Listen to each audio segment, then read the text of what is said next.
Oké. Vandaag een andere mic is geprobeerd. Of aan het proberen, dus zullen zien hoe dat gaat. Even zien alles in orde is en story plaatsen.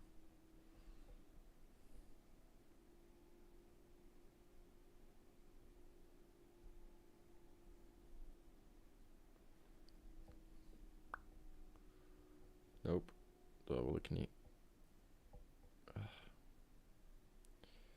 Ik moet nog wel wat beter worden hierin. Draaien, boom. Ah, te snel weggedaan.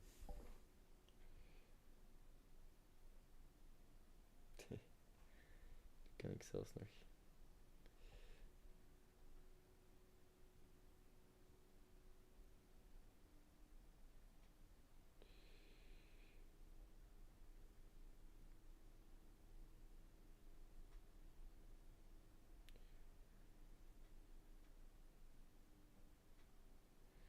Oké. Alle social media zijn gedaan.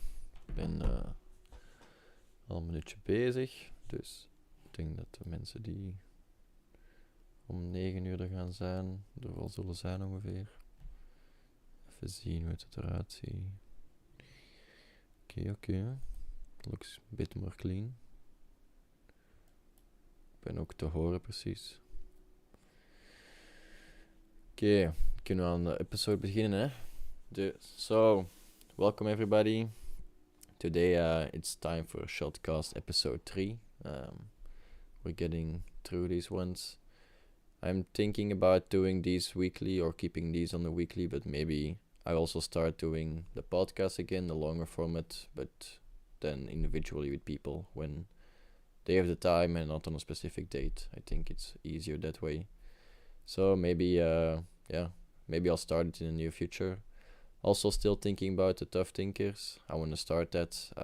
Just innovative, creative people that want to get together and work on some productive tasks that we can set for ourselves and do them in group or like individually, doesn't even matter, but just for people to develop themselves on a like commercial productive way, and I think we can all benefit from each other in that way. So I'm just gonna ask and hear about people here and there if they want to join or not, but we'll see, we'll get there. So today we're talking about the future of work. Adapting to change and seizing opportunities will be the main topic. I think we all know that the workplace is a very changeable and highly driven environment for people to get the most out of them without putting in the most of the work, maybe. I don't know. It's some kind of balance that we all struck. But today I'm gonna try to answer about 5 questions I thought were interesting about this or the topic at hand. So this will be: how is the current work environment? Where are Western countries heading towards? Will the future workspace be better for us? What influence do we have on the outcome?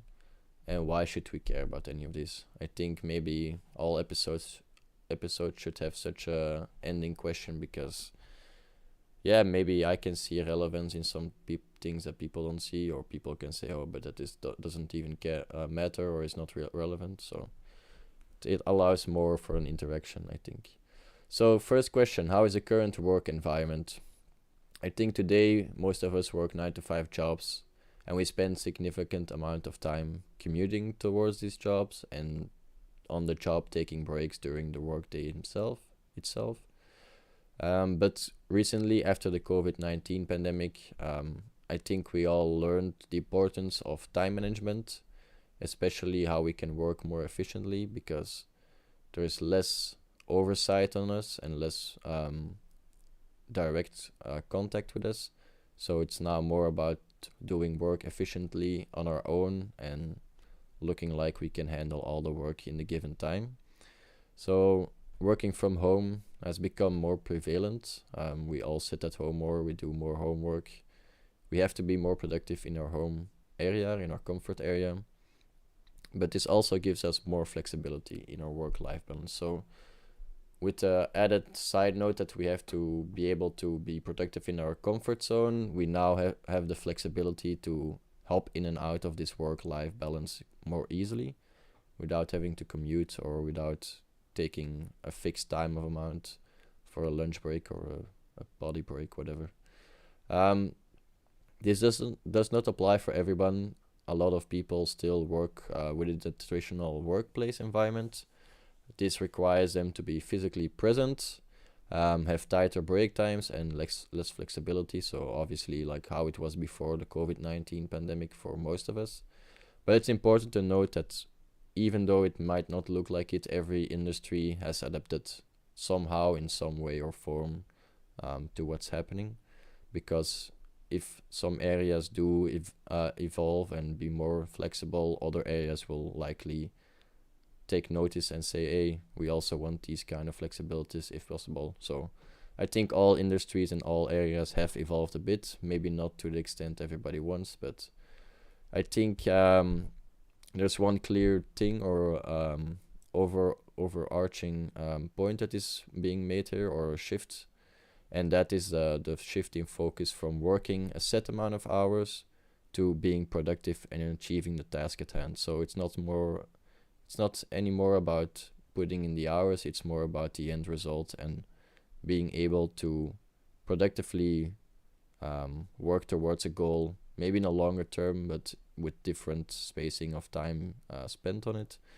Maybe with regular intervals, I don't know, everybody can have their own system in this way. So in this complex world, it's essential for us to balance work and personal life while also maintaining this productivity and consistency. So the work-life balance will be more intertwined with each other. We will have easier access to work at our life, in our life, but also, yeah, it's more of a fluid thing now instead of two separate things. Oh no, I'm working from 9 to 5 and after that I'm not working anymore. Now you're maybe doing some work in the evening because it fits you better and you go sporting during the day. Whatever makes your life more easy and manageable, I think, that way. So it's obvious that some skills are still necessary in a job, but I think it's more interesting to note that soft skills, especially planning and communication, are becoming more vital in achieving the success we can achieve or can realize in the workforce.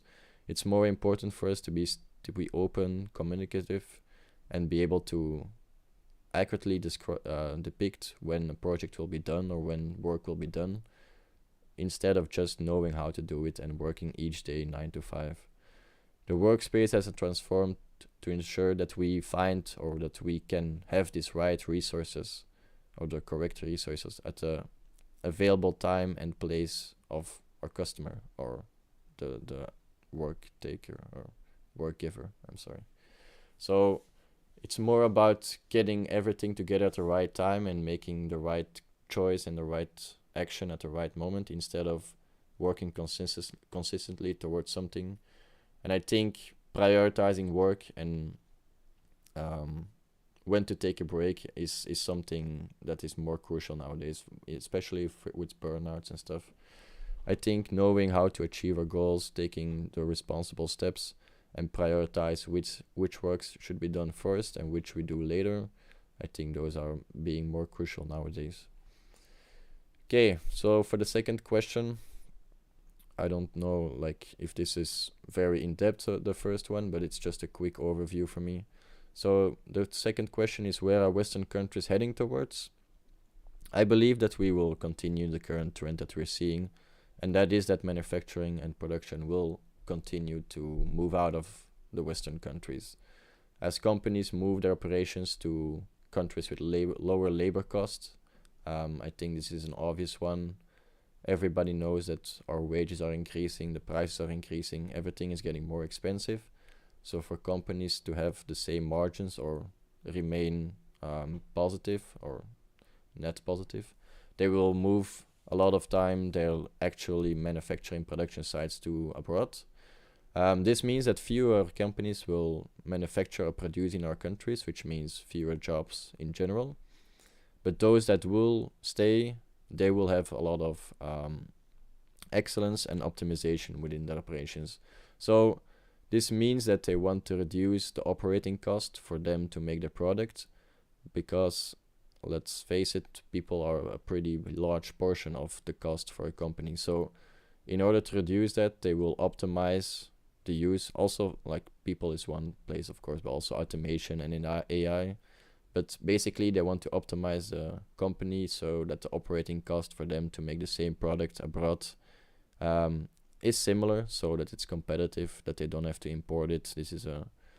This could be also driven by environmental benefits, that we don't have to import this much. So what will happen is that certain aspects of manufacturing production may remain within our countries, within our allied groups, I would say. But though this probably would not be competitive on a larger global scale. I think other companies in other countries can produce the similar things cheaper. So it's more about strategic reach, maybe, for those certain companies to be in range of us if anything geopolitical happens, that we still are able to get those the necessary products that we need for those times. So I think as a result we will become more dependent on other countries, especially those with the lower operating costs.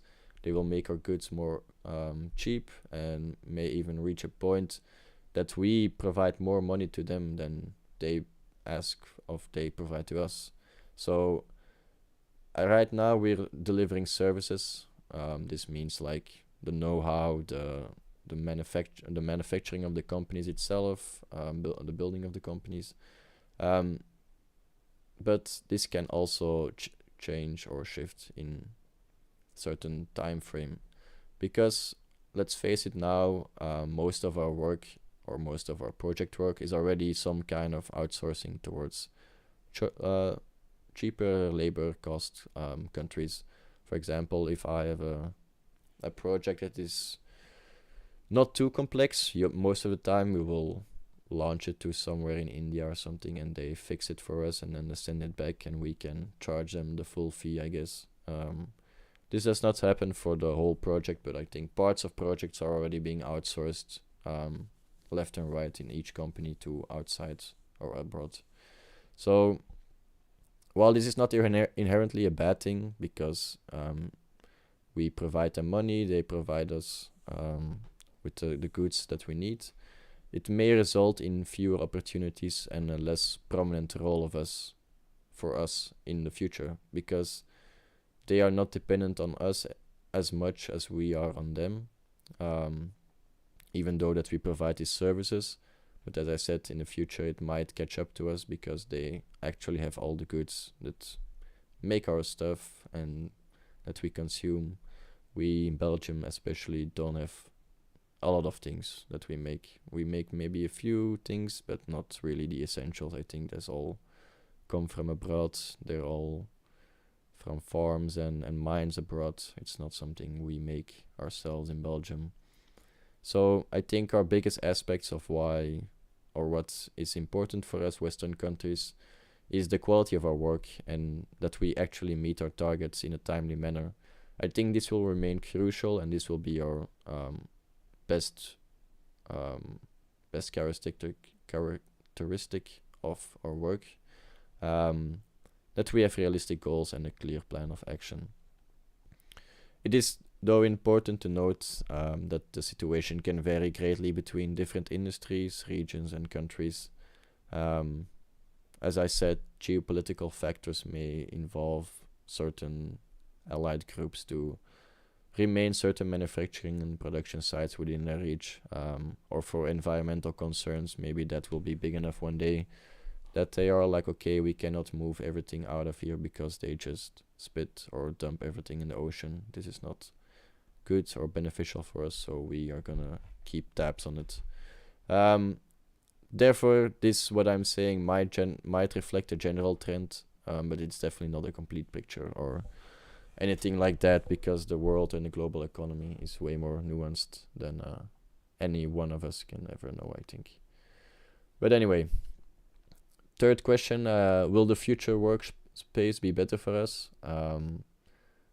I think it will be, especially for people that are, how would I say it, willing to adapt. I don't think it's easy. I think a lot of things about adaptation are very hard, but it's more clear to me right now, or maybe it's just this state, but that adaptation is just like inherent to life, especially with our short-term society.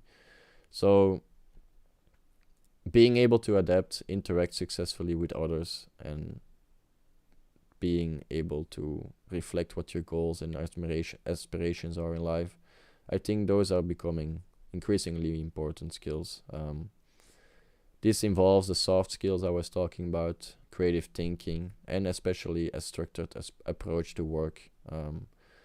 Nowadays, a lot of things are not categorized or not paved yet. I would say there's no real way that you can go or way to handle certain things. So once you have found a structured approach, I think it's very beneficial for a lot of people. So yeah, being able to identify those kind of things in work, I think will be very valuable.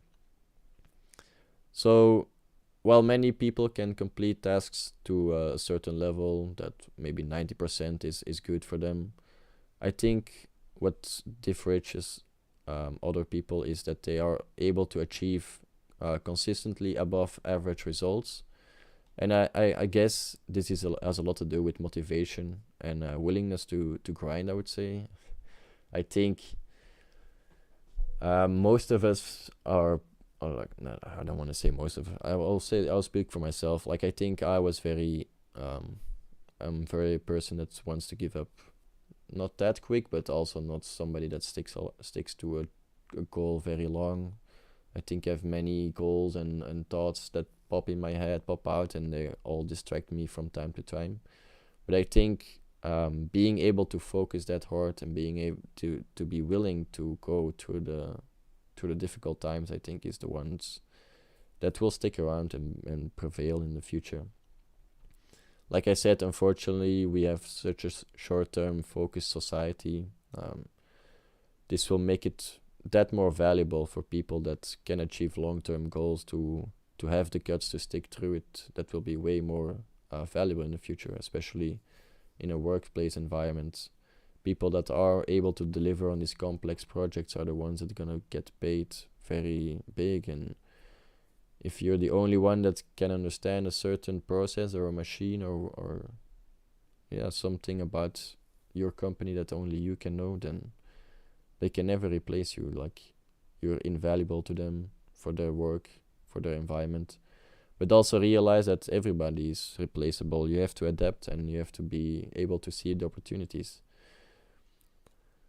The work is now at the most flexible and opportunistic time frame, so everybody or anybody that can actually adapt quickly is therefore in a significant as a significant advantage over others.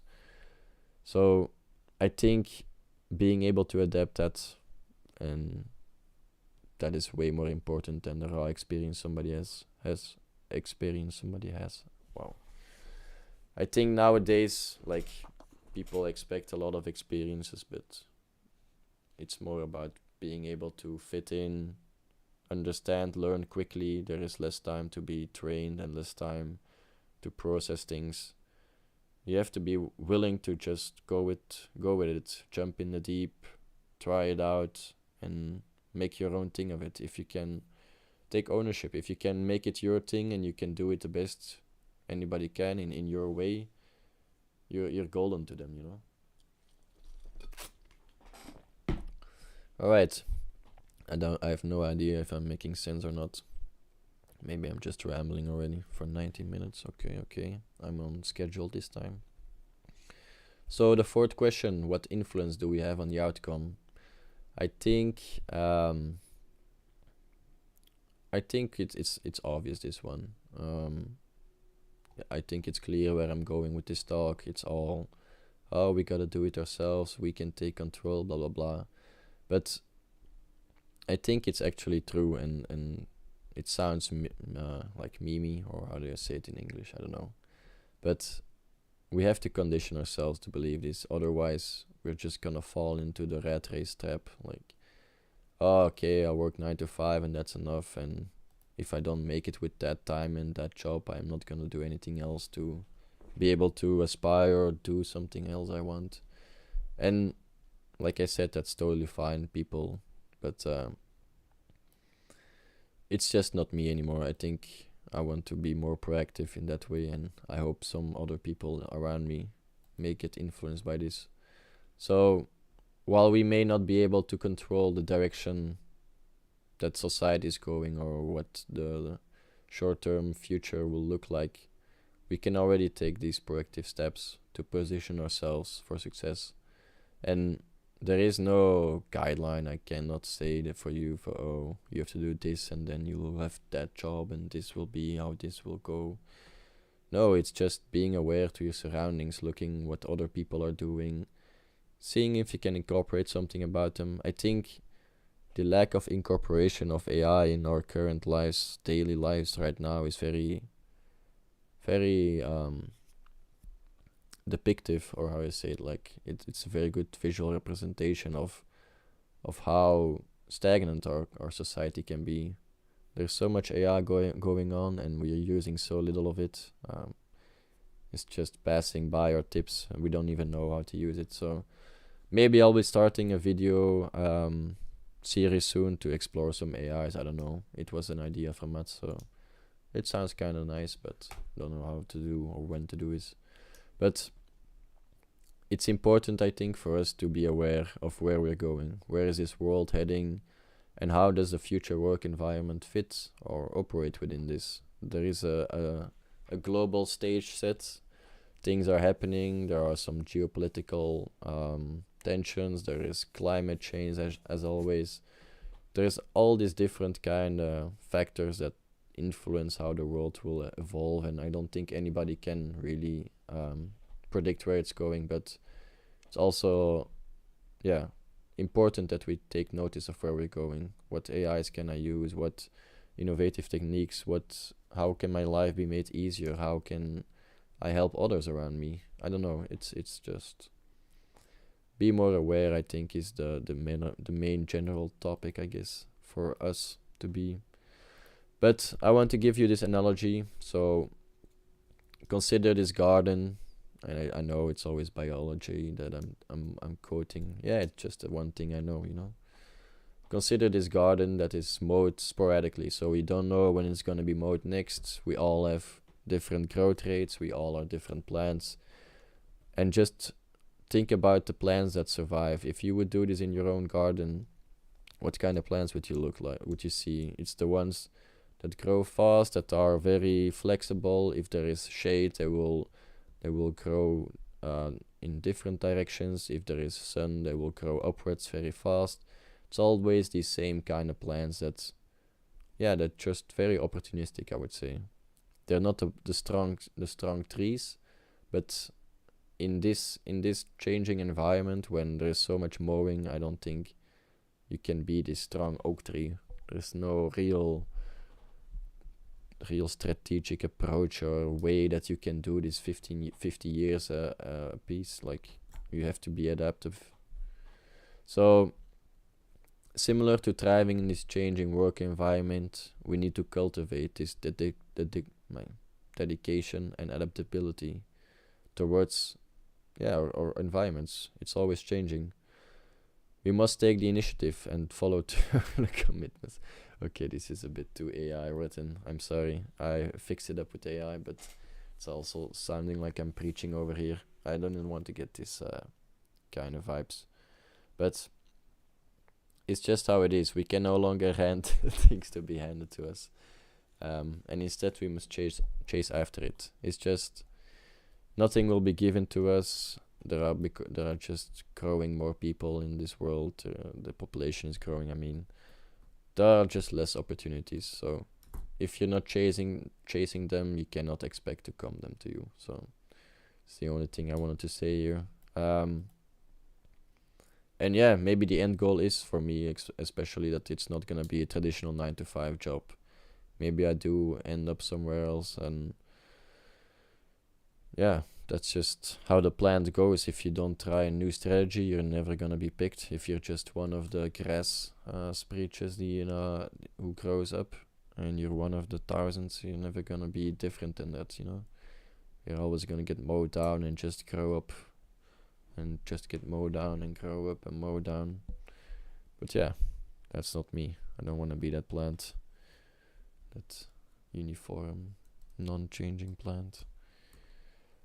But who knows? Maybe in a few weeks I'm back to the old planty. Okay, I'm getting too memey on this, but I'm also feeling like I'm too serious otherwise. So I don't know. I have to find a good balance. I'm pretty happy with what I wrote right now. I fixed it a bit with AI, with the ChatGPT, but some parts are too preachy. So let's just end with the last question then. Why should anybody care about this? Why should I care? Why should you care? And as I've touched on before, a lot of what we can and will achieve in life is ultimately what we want to achieve. Like, if you want to achieve something, and I hope most of you listeners do, then we have to go for it. There's no person that is gonna be like, oh, I have the same goal or the same dream as you, let's do this together. No. The chances of you that have the same dream, it happens, but it doesn't happen like randomly. There's no stranger coming in the street to you, hey, do you want to do this project with me? I think we have the same mindset about it. No. There's nobody in the streets waiting for that. So it's just easy for us to get caught up in these day-to-day tasks like podcasting or whatever. It takes a lot of time, and sometimes I do it half-assed, sometimes I do it a little bit better than today. It's just about the consistency. I have to show up every week for myself to do this. And if I do this, I think I will be better off. I don't know if it will lead to something like actually worthwhile or so, but I think I will know more and experience more in life. And even if it works out or it doesn't, I don't think it's a loss for me. It's always a W. And this way, maybe some ripple is made in the river, I would say. I don't know if I'm clear enough with this river reference, but the river is like the river of life in time. Like, we are all floating on it. Some of us are going fast, some of us are going against the wind, some of us are taking drastic maneuvers and then trying to catch the full wind. This is kind of how I'm looking myself right now. Like, I was floating pretty nicely, but now I want to, I don't know how you say it in English, but it's called opgraas in Nederlands. It's like going against the wind, and once you reach the ultimate spot, then you can take the full sail out and you just go all the way with the wind, you know. It's I don't know, getting work and getting payback or like reward from it is, I think, the best part. If you don't work hard and you expect a big reward, and I don't know, it would never feel the same, I guess. So if I want to leave an impact and if others want to leave an impact, I think it's important to always take action, because a lot of us stay in our minds and think about all the things we could have done and not know about the things we are doing or doing. We are just going along thinking about, oh, maybe I should have done that, maybe I can do this. And we never take the actual action, or I want to say the L, but it's never an L, you know. It's always a W. We're always going for the win. And that's just about it, you know. There's nothing more than that. Why should you care about this? Because you want to care about this. Why do I want to care about it? Why am I talking to Word documents right now? The BTB Shodcast episode 3. I don't know. It's just because I want to care about it, you know. So I'll end it with that. I had a bit of a cheesier ending with what kind of legacy do I want to leave behind, but I don't think that's kind of the thing I was going for. Wanted to just maybe not too much AI in the future. I don't know. I think it was more structured right now. Still not the real end goal I want to achieve, but anyways, I think that's it for me. Don't know if there are any questions. Let me check real quick. I don't think so.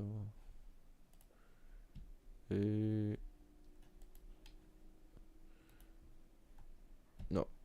Alright. Oh, so I did a question. Do you notice that the workforce becomes more diverse, age, gender, background in your profession? Do you see that your workplace is putting some effort in it? So I think, obviously, there are regulations in place for companies to promote diversity and to have certain diversity in companies.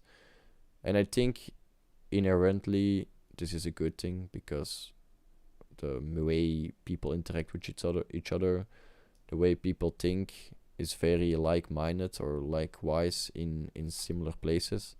And when we get confronted with other people, more diverse people from different age, gender, or background, then the whole company benefits, because we might have the best idea or we might have the best way of working, but we don't know until we test it against other strategies, other values, other perspectives of how this can be done. So I believe that there is a lot of change, diversity in the workforce, especially in my profession.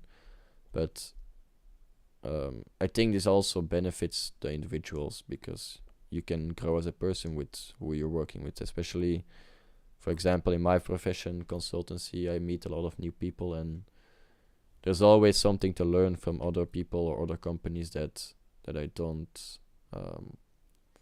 that I would not have if I stayed in the same company. That's also why now I wanted to stay in consultancy. It's very fun to see different cultures, different people, and have different opinions about stuff.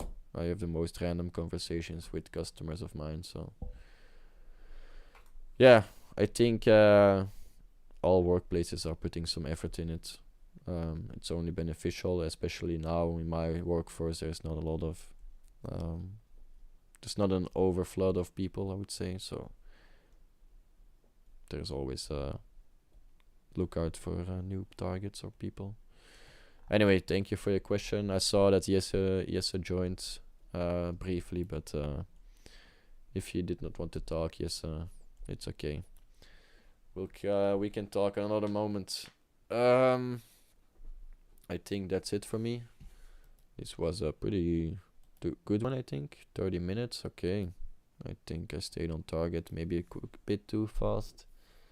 But yeah, I got lost of my words for a few moments. Skipped some text or whatever. But anyway, I kind of like this one. Happy that there was some people around to listen. See you guys later. Bye bye.